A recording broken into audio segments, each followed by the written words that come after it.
leaving the role at the EPC and moving into a new role now. You started your own business, Maurer Coaching. Right.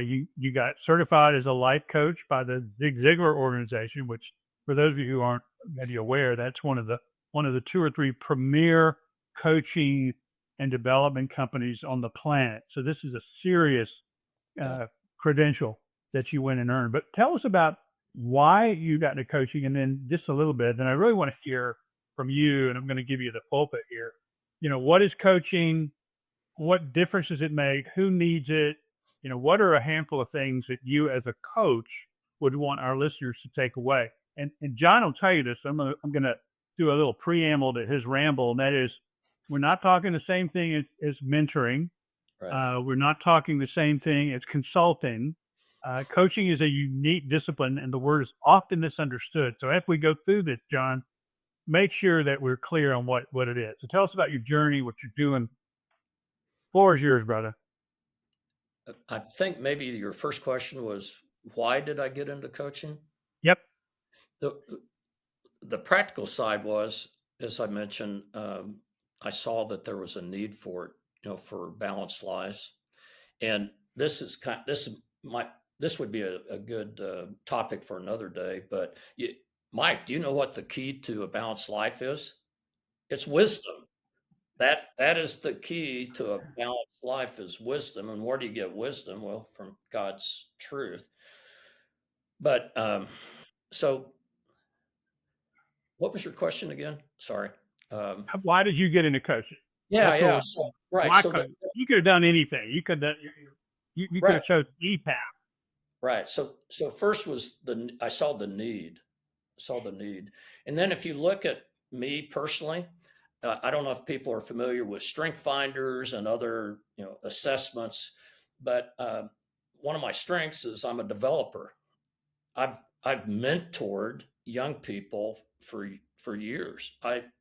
I get great joy, JOY. I get great joy in working with people. When I was in banking, they paid us money to consult. We tell them what to do. We had the experience, and that's part of the contrasting is with mentoring, and specifically now we're talking about coaching. You don't necessarily tell people what to do. You ask questions, right? And you help them discover. So I'm in my sweet spot with the Lord right now. It's like, and what I loved about the Ziglar organization, and most of the organizations that I'm really familiar with are faith-based that are coaching organizations. Yeah. But it lined up so well with my personal faith, the coaching, what we're trying to help the individual do and move on. And then from a business standpoint, it's like, oh yeah, I did this for 40 years, like business planning, strategic plans, that kind of thing. Oh yeah, this resonates. That's what I've done, So it was consistent with my life, and now an opportunity to invest in others. And that gives me a lot of joy. So yeah, that's why I did it. Those of you who don't know John speaks truth here. I mean, he's got such a heart. He's a very humble guy. He wouldn't say he was. No humble guy would. But he cares a lot about people. And so when I hear you say you saw the need and you really wanted to see people develop, and it suits your personality, the coaching versus telling. I mean, you can. I mean, you got a D side of you to talk about this model. You got that. But you've learned obviously that people take hold of what they discover themselves.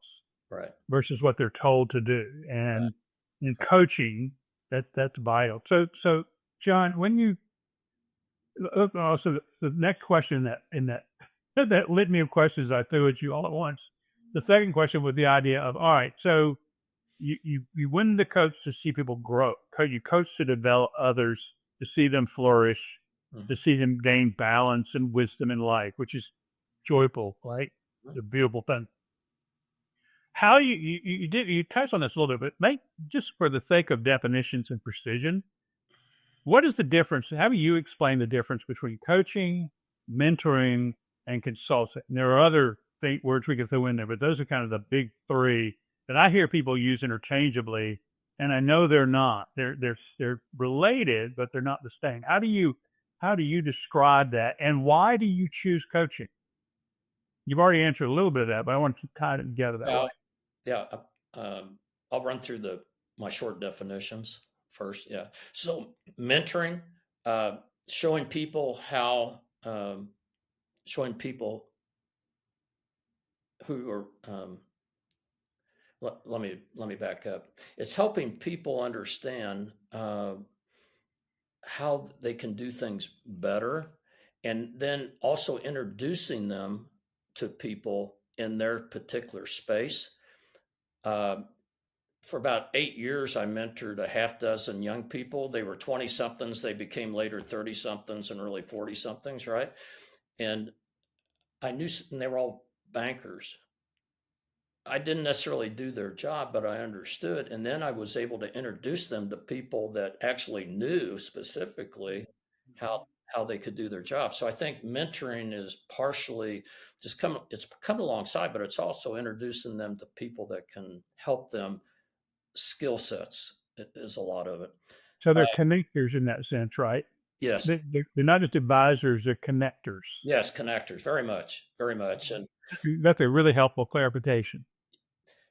consulting, hey, pay me money and I'll tell you what to do. I've done it. Here's how to do it. Follow these instructions. That's how I view consulting. Counseling is when people are trying to come to terms with issues they face spiritually, mentally, emotionally, physically in a therapy environment. In my coaching, if I'm coaching someone that, from my view, they really need counseling, then what I'll do is refer them to a counselor, to a therapist. And I actually have formal relationships with a therapist or two, so I can, if they don't have someone, I can recommend one. But coaches don't get into that. We're not trained, certified, or whatever for that. It's kind of like if your coach or a mentor or a consultant starts counseling you, run. Yeah, that's right. That's right.